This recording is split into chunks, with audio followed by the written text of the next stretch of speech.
የኔትወርክ ገበያ ብለው የጠየቁአሉ በሀገራችን የተለመዱ የኔትወርክ ገበያዎች አሉ በኢንተርኔት ድሮ ከ10 ዓመት በፊት አስተዋውሳለሁ ጎልድ ኩዌስት ኢንተርናሽናል የሚል ድርጅት ነበር በኢንተርኔት እቃዎችን የሚሸጥ አሁንም ሌሎቹ ከማሌዥያ ከቻይና የመጡ ብዙ ድርጅቶች አሉ ኢትዮጵያ ላይ የተለያዩ መድኃኒቶችን እንሸጣለን የተለያዩ ካልሲየሞችን እንሸጣለን የተለያዩ ነገሮችን ለሰውነት የሚጠቅሙ ንጹህ የሆኑ ከሸሪዓ አንፃርም ሐላልነታቸው የሙስሊም ሐላል መርማሪዎች ሐራር መሆኑንና ሐላል መሆኑንና ሐራም መሆኑን መርማሪ የሆኑ ድርጅቶች ሰርቲፊኬት የሰጧቸው እቃዎችን እንሸጣለን የሚሉ ድርጅቶች አሉ በተለይ በኢትዮጵያ ላይ አዲስ አበባ ላይ በደንብ እንደተስፋፋ ሰምቻለሁ ቢሆንም ግን እኛ ይሄ አይነቱን ግብይት ከሸሪዓችን አንፃር ሐራም ነው ክልክል ነው የምንለው ምክንያቶቻችን የሚከተሉት ናቸው አንደኛ ይሄ አይነት ግብይት ኺዳዕ አለበት ማታለል ወይም መሸወድ አለበት ከምን አንፃር ነው አንድ ሰው አንድን ዕቃ በሚገዛበት ጊዜ የሚገዛበት ዓላማ ኺዳዕ ሳይኖረው ሽወዳ ሳይኖረው በቀጥታ ዕቃውን ፈልጎትና መርጦት መሆን አለበት ይሄንን ካልሲየም የተባለውንም ሌሎችንም የድርጅት ምርቶች ለመግዛት ሰውየው ሲፈልግ ወይም ደግሞ ለማስገዛት እኔ ሲፈልግ የዕቃውን ትክክለኛ ፋኢዳታን ነግሬ ዕቃውን አምኜበት እምገዛ ከሆነ ሐላል ነው ላኪን እዚህ ላይ እየተደረገ ያለው ዕቃውን አምነውበት ሳይሆን እየገዙ ያሉት ከዕቃው ጀርባ ሌላ ስራ የሚባል የድለላ ስራ ከጀርባው ስላለበት ሌላ ሰው ስታመጣ ከገዛህበት ብር በላይ የሆነ ብር ይሰጣል በሚባል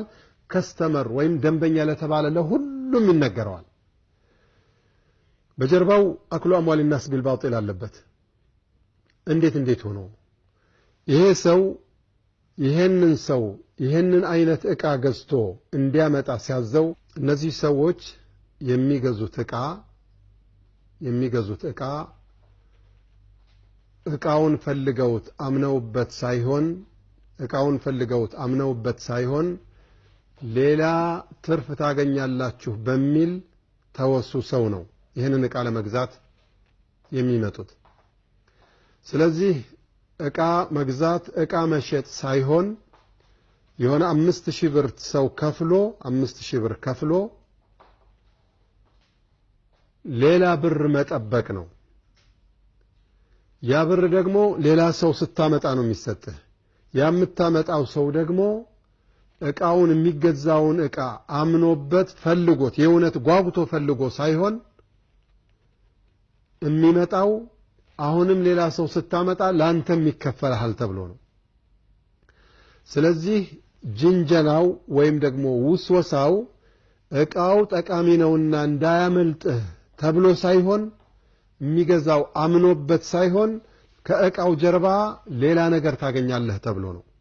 ስለዚህ ይሄ ሰው በማያገኘው ነገር ተታሎ ተሸውዶ የገባበት ስለሆነ ዑለማዎቹም ይሄንን ነገር ማታለል ስላለበት ገንዘብን ቢሰጠው አክሉ አምዋል الناس بالباطل ስላለበት በሌሎችም ምክንያት ሁሉንም ከስተመር ሳይሆን ሁሉንም ደላላ ነው ማድረግ የሚችሉት እየተደረገ ያለው ሁሉም ሰው ከሰው ገንዘብ ይፈልጋል እንዲህ አይነቱን አካሄድ ሸሪዓችን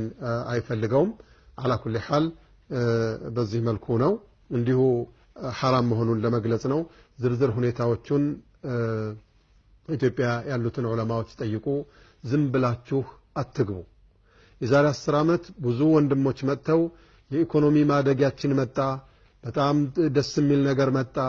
እንግዲህ ክብረት ሊመጣ ነው ካሁን በኋላ ድህነት ሊባረር ነው እዚህ ድርጅት ውስጥ ግቡ እያሉ የትምህርት ቤት አስተማሪዎች ከትምህርት ቤት ለቀው የትምህርት ቤት ተማሪዎች ከቤተሰብ ብር ተበድረው እንዳለ በብላክ ማርኬት ይሄንን ዶላር መንዝረው በብላክ ማርኬት ወደ ውጭ ሀገር ልከው መላ ሁላቸውም ሳይጠቀሙበት የተወሰኑ ሰዎች ብቻ እንደዚህ የሚያስተባብሩትና የሚወሰውሱት الذي يوسوس في صدور الناس من الجنة والناس መኪና ተሸለመች እንዲህ ተደረገለት በሚል እነዚህ ተወሳውሰው ወደዚህ አይነት ነገር የገቡና የተጠቀሙ ሰዎች ሲቀሩ አብዛኛው ወንድሞቻችን ከስረው ነው የቀሩት على كل حال ዓሊሞችን ሳታማክሩ ዑለማዎቹ ጋር ሳትቀርቡ ዝም ብላችሁ አትጉበት